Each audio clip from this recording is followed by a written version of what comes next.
Quando a gente fala de serverless na AWS, é quase automático pensar em Lambda. E não é à toa. Ela é mesmo um serviço essencial. Mas serverless na AWS é muito mais do que isso. Para construir um sistema serverless de verdade, a gente precisa de mais peças trabalhando juntas. Alguém para receber as chamadas que vêm de fora, alguém para coordenar o que acontece nos bastidores, alguém para distribuir o trabalho entre componentes do sistema. Nesse vídeo, vamos conhecer 3 serviços que fazem esse papel: o Amazon API Gateway, o Amazon SQS e o Amazon SNS, e ver como combinar eles na prática, construindo o nosso próprio sistema. Antes de falar do API Gateway, vamos relembrar rapidinho o que é uma API. API é a sigla de Application Programming Interface, ou interface de programação de aplicações. Na prática, é um contrato que define como 2 aplicações diferentes podem trocar informações entre si. O contrato especifica o que um serviço pode pedir para o outro, em qual formato e o que ele vai receber de volta. Esse contrato existe para padronizar a comunicação e proteger a lógica e os dados por trás. O cliente não precisa saber como o servidor processa o pedido, nem como os dados estão organizados internamente. Ele só precisa seguir o que está no contrato. APIs são o jeito padrão de implementar comunicação síncrona no modelo cliente-servidor. O cliente faz uma requisição ou request seguindo o contrato da API e fica esperando uma resposta. O servidor recebe, processa e manda o retorno ou response. Cada chamada de API combina 2 ingredientes: um método HTTP, que diz qual ação a gente quer realizar, e uma rota, que aponta sobre qual recurso queremos agir. Juntos, esses 2 ingredientes formam o endpoint da chamada. Os métodos HTTP mais comuns são GET, para buscar informações, POST, para criar novos dados, PATCH, para atualizar dados, e DELETE, para apagar. O Amazon API Gateway é o serviço da AWS que cria e gerencia APIs. Ele funciona como uma porta de entrada do seu sistema. O cliente bate no API Gateway e ele encaminha a requisição para o back-end certo. Além de rotear chamadas por baixo dos panos, ele também cuida de vários detalhes importantes que a gente não precisa implementar: autenticação e autorização, throttling para proteger o seu back-end de picos de tráfego, logs e métricas mandadas direto para o CloudWatch e HTTPS configurada de fábrica. Tudo isso sem precisar gerenciar um único servidor. Quando você cria uma API no API Gateway, precisa escolher entre 2 tipos: a API REST ou a API HTTP. Os nomes podem confundir um pouco, porque toda API REST, por definição, também usa os métodos HTTP. A diferença está no conjunto de funcionalidades que a AWS oferece para cada tipo. A API REST é a versão mais completa, com recursos avançados de gerenciamento. Já a API HTTP é uma versão mais enxuta, com latência menor e custo mais baixo. Algumas das funcionalidades extras principais que a API REST oferece são caixa de respostas, endpoints privados que só podem ser acessados dentro de uma VPC e integração com a AWS WAF para firewalls. Para escolher, na maioria dos casos, a API HTTP é o suficiente e mais econômica. A API REST entra em cena quando você precisa de funcionalidades específicas e avançadas. Beleza! Vimos como conectar uma chamada vinda de fora do nosso back-end de forma síncrona, esperando uma resposta na hora. Mas e quando a próxima ação não depende de uma resposta imediata? Será que precisamos que os serviços sempre esperem a ação de outros? A resposta é não. É aí que entra a comunicação assíncrona, em que o serviço dispara um evento que informa outras partes do sistema sobre um acontecimento e segue com suas funcionalidades, sem esperar a resposta. É como mandar uma mensagem de texto. Você envia e segue a vida. O jeito mais comum de implementar isso é com arquitetura orientada a eventos, onde serviços trocam mensagens entre si sobre algo que aconteceu, sem chamar diretamente uns aos outros. Quem quiser entender essa ideia em mais profundidade, eu já fiz um vídeo só sobre isso e vou deixar linkado na descrição. Uma das infraestruturas que permite essa comunicação assíncrona é a fila.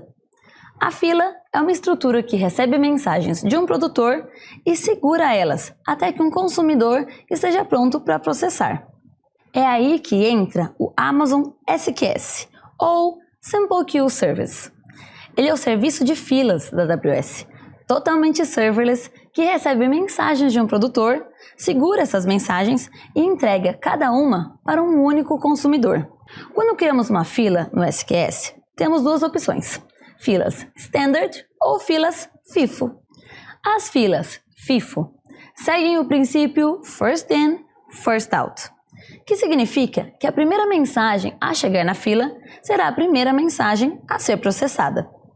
Dessa forma, elas garantem que as mensagens são processadas na ordem exata em que foram enviadas e que cada uma é entregue exatamente uma vez, sem duplicatas. Esse rigor vem com um limite menor de vazão e um custo um pouco mais alto. Já as filas Standard priorizam alta vazão. Elas conseguem processar um número quase ilimitado de mensagens por segundo. Elas garantem que cada mensagem é entregue pelo menos uma vez e tentam entregar na ordem em que foram enviadas, mas sem garantia estrita. O preço dessa flexibilidade é que, ocasionalmente, uma mensagem pode ser entregue mais de uma vez ou chegar fora de ordem. A escolha entre as duas depende do seu caso. Se a ordem das mensagens importa ou se duplicatas podem causar problemas, escolha FIFO. Se você só quer um buffer rápido e o seu consumidor já é idempotente, ou seja, lida bem com as mensagens duplicatas na implementação, Standard é mais barato e permite maior escala. O outro serviço de mensageria da AWS que vamos conhecer hoje é o Amazon SNS, ou Simple Notification Service. Assim como o SQS, ele é serverless e serve para implementar comunicação assíncrona. Mas no SNS, no lugar de uma fila, temos um tópico. A diferença grande entre uma fila e um tópico, que é também a diferença entre o SQS e o SNS, é que enquanto a fila direciona as mensagens para um único consumidor, com um tópico, a mensagem é entregue para todos os assinantes daquele tópico ao mesmo tempo. Esse comportamento é o que chamamos de fan-out, e é o que torna o SNS poderoso para notificar várias partes do sistema de uma só vez. Outro diferencial legal do SNS é a variedade de tipos de assinatura suportados. Um assinante de um tópico pode ser uma fila SQS, que aí depois direciona para um único consumidor, uma função lambda acionada diretamente pela mensagem, um endpoint HTTP ou HTTPS, que nos ajuda a integrar com sistemas fora da AWS, um e-mail em que a AWS manda a mensagem para o endereço cadastrado, um número de celular que recebe um SMS ou um app mobile com push notification. Essa variedade abre um leque enorme de possibilidades de cenários, em que você pode notificar um sistema técnico, um humano ou os dois ao mesmo tempo, tudo a partir da mesma publicação no tópico. Agora que conhecemos os três serviços, está na hora de ver eles trabalhando juntos. Vamos imaginar que estamos construindo o sistema de uma pizzaria do bairro. Precisamos que esse sistema faça algumas coisas. O cliente deve poder fazer o pedido e pagar pela aplicação. O cliente deve receber um e-mail com a confirmação e a nota fiscal. Os cozinheiros devem ser informados dos pedidos a preparar. O sistema deve calcular uma rota otimizada para as entregas e determinar o melhor entregador para cada pedido. O entregador deve receber mensagens de texto com atualizações da sua rota. E por último, o cliente deve saber quando o pedido sair para entrega. O primeiro passo no design é quebrar essas responsabilidades em microserviços, que são serviços pequenos e especializados em uma tarefa específica. A pergunta que ajuda nessa quebra é quais são as responsabilidades distintas desse sistema. Pensando assim, conseguimos já imaginar que vamos ter uma interface gráfica para os clientes e outra para os cozinheiros. Além disso, podemos ter um microserviço para cada uma das outras funcionalidades, um para gerar a nota fiscal e outro para calcular as rotas. Com os microserviços pensados, agora vem a próxima decisão. Cada ponto de comunicação entre eles vai ser síncrono ou assíncrono? A pergunta que sempre ajuda aqui é: eu preciso de uma resposta imediata nesse passo para seguir? O primeiro passo do fluxo do nosso sistema é um cliente fazendo um pedido e pagando. Ele precisa de uma resposta na hora para saber se o pagamento foi aceito. Então, a comunicação entre a interface visual e o back-end que processa a lógica da criação de pedidos deve ser síncrona. Quando os cozinheiros consultam a fila de pedidos, também precisam de uma resposta imediata. Então, sua aplicação também é síncrona. Quando o cliente faz o pedido, os serviços de geração de nota fiscal e cálculo de rota precisam ficar sabendo para começar o seu processamento. Mas a aplicação que mostra os dados para o cliente não precisa da resposta imediata desses serviços para seguir. Assim, podemos determinar uma comunicação assíncrona entre eles. O serviço ligado à interface do cliente pode enviar uma mensagem para esses dois serviços informando que um novo pedido foi feito, e eles processam paralelamente. Temos ainda o envio do e-mail com a nota fiscal e a mensagem de texto enviada para o entregador com a atualização da rota. Os outros processos também não dependem que esses envios terminem para continuar, então também podem ser processos assíncronos. O microserviço de geração de nota fiscal vai ficar responsável por enviar uma mensagem assíncrona com a nota, e o microserviço de cálculo de rotas vai enviar a mensagem para o entregador.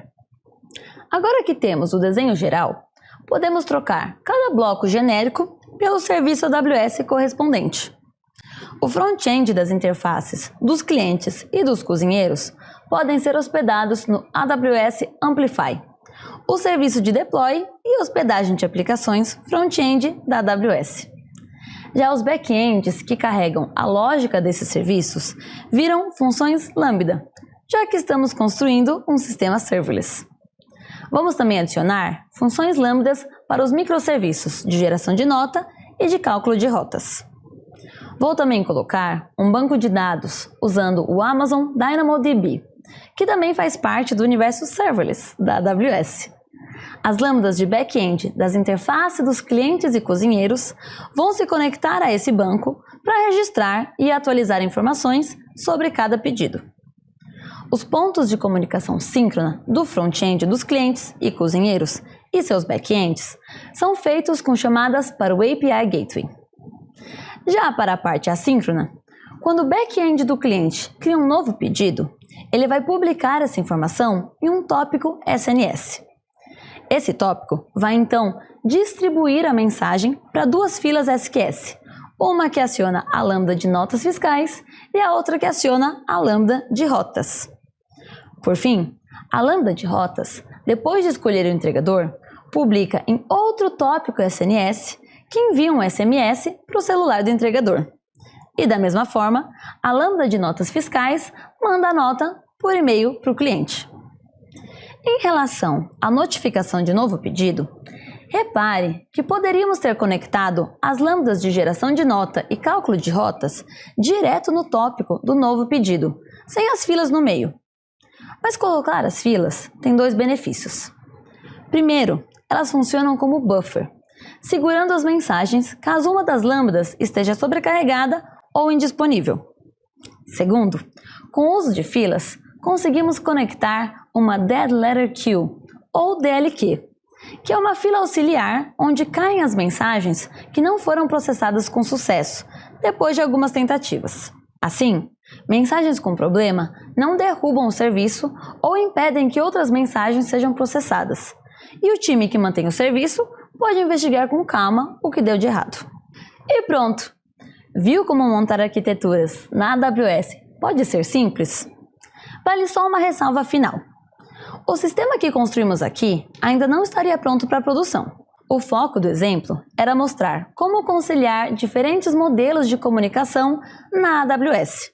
Mas a gente não falou sobre autenticação e autorização de usuários, permissionamento entre serviços, monitoramento, testes, observabilidade, entre outras coisas essenciais. Esses tópicos são assunto para os próximos vídeos. Se quiser revisar qualquer um dos conceitos com calma, o artigo que acompanha esse vídeo está linkado na descrição. Se gostou, deixa o like, se inscreve no canal e me conta nos comentários qual sistema você construiria combinando esses serviços. Até a próxima! Tchau!